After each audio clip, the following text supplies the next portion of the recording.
나무의 수명을 찾아보니 짧은 것은 수십 년에서 긴 것은 보통 500에서 800년 정도로 보더라고요.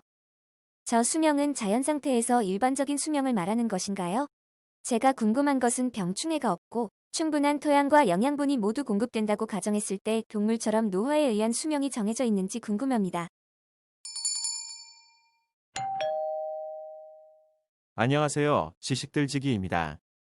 먼저 답변 드리기 전 이미지 저작권상 화면과 음성이 고르지 않은 점 양해 바랍니다. 영상을 끝까지 시청해 주시고 좋아요 한 번씩 눌러주세요. 영상을 만드는 사람에게 큰 힘이 됩니다. 답변 드리겠습니다. 나무도 물론 수명이 있습니다. 거의 모든 생물체는 일정한 양의 세포 분열을 하면 생을 마감합니다. 나무는 줄기의 끝에 정단 분열 조직이라는 생장점이 존재합니다. 이 분열 조직이 쉬지 않고 분열하여 위로 자라게 되고요. 이것을 수고 생장 혹은 1차 생장이라고 합니다.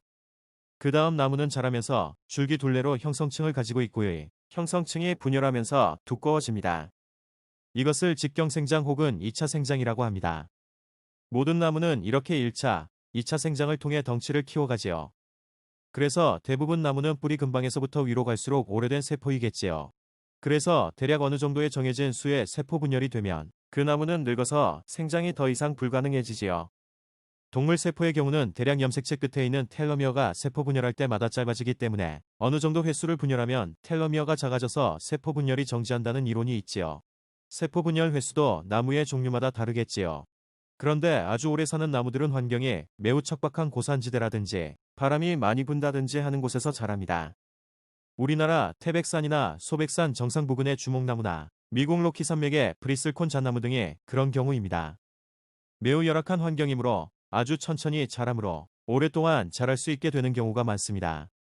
즉 세포 분열을 다른 나무들보다 천천히 하기 때문에 더 오래 버티게 되는 경우입니다. 그런 곳에 자라는 침엽수들은 잎을 10년 이상 이나 가지에 붙이고 있습니다. 우리나라 소나무 등은 1에서 2년이면 잎이 다 떨어지고 세 가지에서만 잎이 납니다. 환경이 좋으니 빨리 자라고 빨리 지는 것입니다. 그런데 느티나무 등은 비교적 좋은 환경인데도 불구하고 수명이 아주 길지요. 나무는 아래 부분이 젊은 조직이고 위로 갈수록 늙은 조직이라고 했지요. 아주 굵은 느티나무의 나이를 보통 300년에서 500년하고 부르지만 사실은 그 줄기들이 하나가 아니고 여러 개가 발생하여 뭉쳐진 경우가 많습니다. 수령 분석을 위해 나무의 코어를 뚫어보면 언제나 중심이 여러 개 존재하고요. 그 의미는 여러 줄기가 합쳐진 것이라는 것이지요. 그래서 실제 나이는 150년 정도인 경우가 대부분이라고 하네요.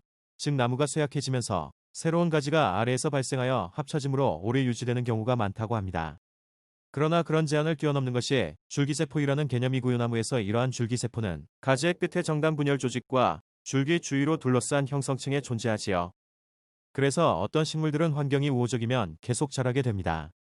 극단적인 예는 미국에 존재하는 9천년 이상 된 판이라는 사시나무 종류입니다. 이 나무도 위의 부분은 자꾸 늙어서 죽지만 어린 뿌리 조직이 계속 살면서 새로운 줄기를 만들고 보통 사시나무의 수명은 우리나라의 경우 오대산 능선 혹은 계곡 부위에서 보면 70에서 80년입니다. 이 줄기들이 살아있을 때 뿌리를 계속 뻗다가 윗부분은 늙어 죽고 뿌리에서 다시 줄기가 발생하면서 거의 반영구적으로 수명을 유지하고 있지요. 우리나라도 백두대간에 있는 사시나무 집단들은 거의 클론입니다. 즉 한 무더기 나무들이 다 뿌리로 연결되어 있습니다. 그러나 이런 사시나무 종류들은 무성증식 능력이 뛰어난 식물들이고 보통의 나무들은 150년이 대체로 최대이고 50에서 80년이 보통입니다. 그러나 환경에 따라 이 수명도 많이 다릅니다. 잣나무도 우리나라의 경우 100년까지 살기 어렵지만 백두산 이북에서는 추움으로 천천히 자라서 150년 이상은 흔하게 관찰됩니다. 빨리 자라는 우리나라 잣나무는 잘 부러져서 건축재로는 부적합합니다. 만백두산, 시베리아 등지에서 나는 잣나무는 단단합니다. 천천히 자란 탓이지요. 지금까지 지식들지기였습니다. 다음 영상은 더욱 호기심 많은 질문들로 업데이트될 예정입니다. 구독하시면 일상생활에서 가끔 궁금한 질문들이 함께할 것입니다. 지식과 상식 얻어가세요. 감사합니다.